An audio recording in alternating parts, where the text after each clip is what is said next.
그럼 지금부터 중세 문법 어떻게 공부해야 할 것이냐, 자, 어떻게 출제돼야 되는지에 대해서 우리는 살펴봤습니다. 그렇다면 지금부터는 우리는 중세 문법을 공부하는 것, 좋다, 어떻게 출제되는지 알았다.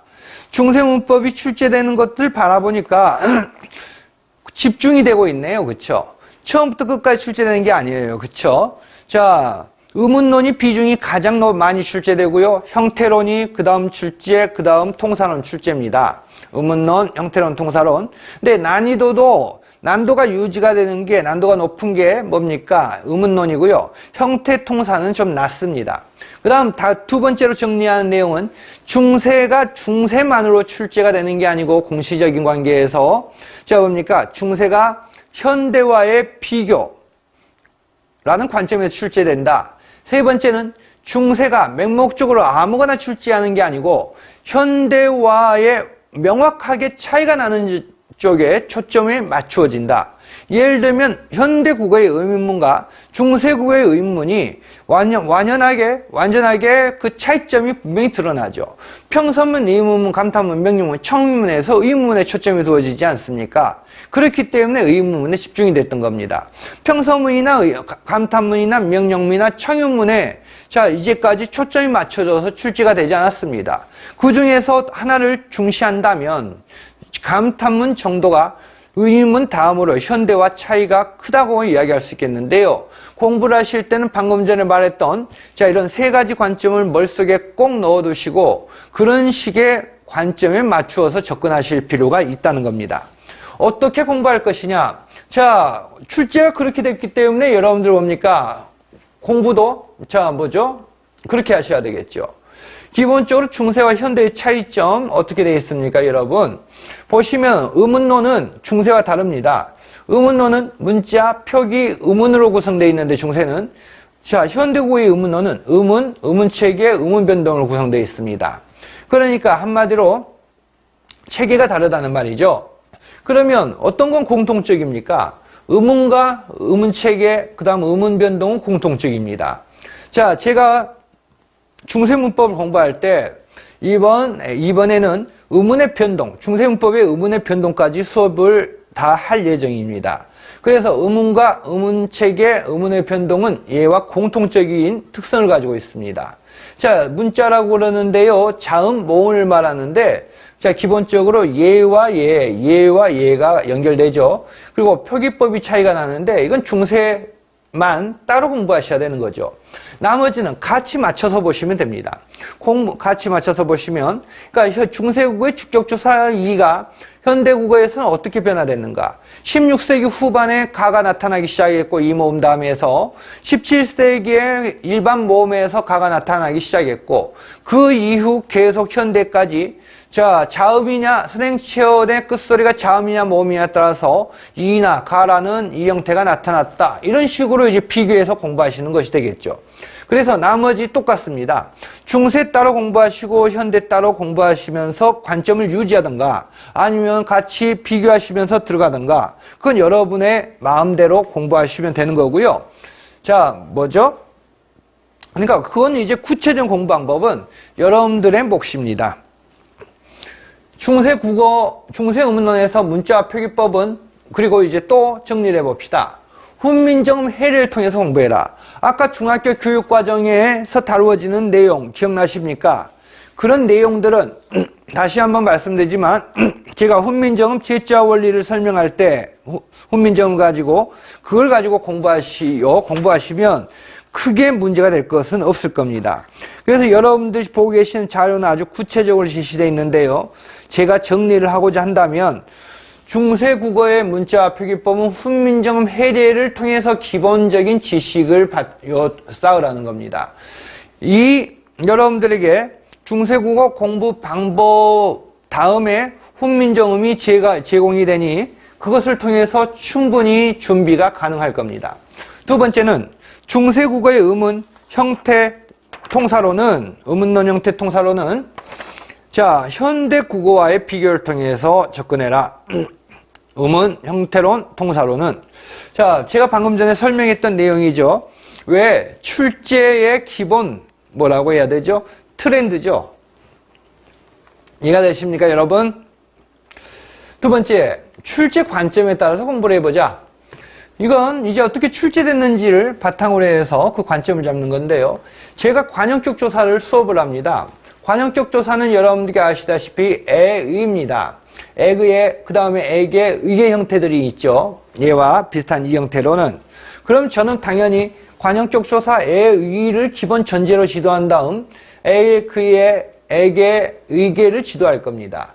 그리고 저는 통시적 변천을 왜 지도할까요? 출제 기본적인 관점이니까.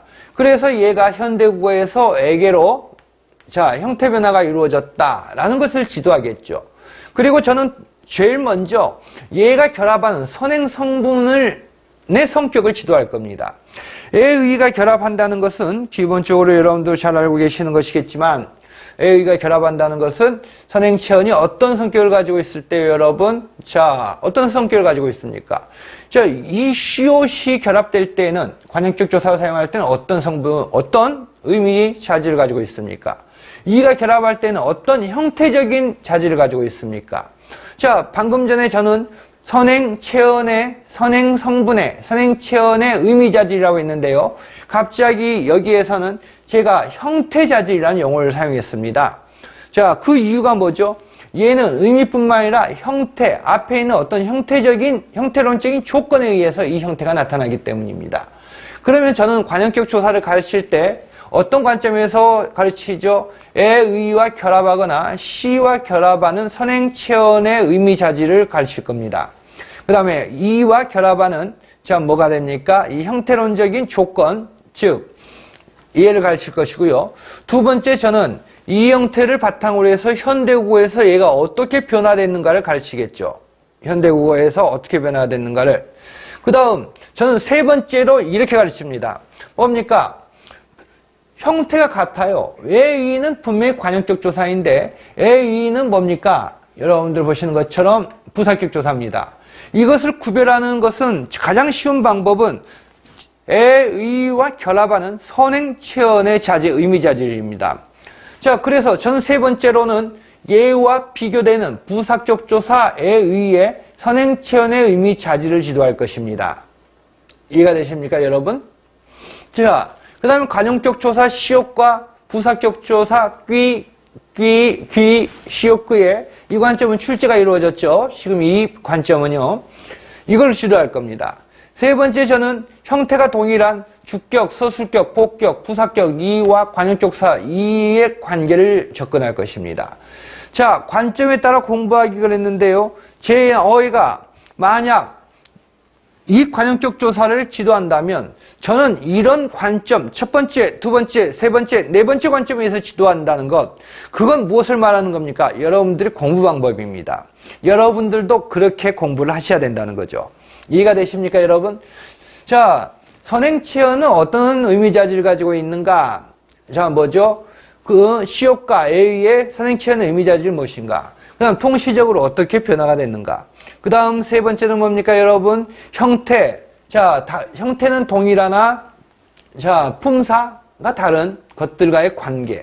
이런 식의 관계에서 저는 지도할 것이고요. 다 이 지도한다는, 제가 지도하는 그런 관점은 여러분들이 공부하는 관점이기도 합니다. 여러분의 권한은. 이건 출제의 경향입니다, 여러분. 기본적인 출제 경향이에요. 이건 교육과정과 상관없이 언제나 이런 관점에서 출제가 이루어졌습니다. 맹목적으로 받아 적는 것이 아니라 제발 눈을 가지고 보시라는 말입니다. 얼마나 여러분들 이용을 당하면서 몇 수, 4수, 5수, 6수, 100수를 하시렵니까?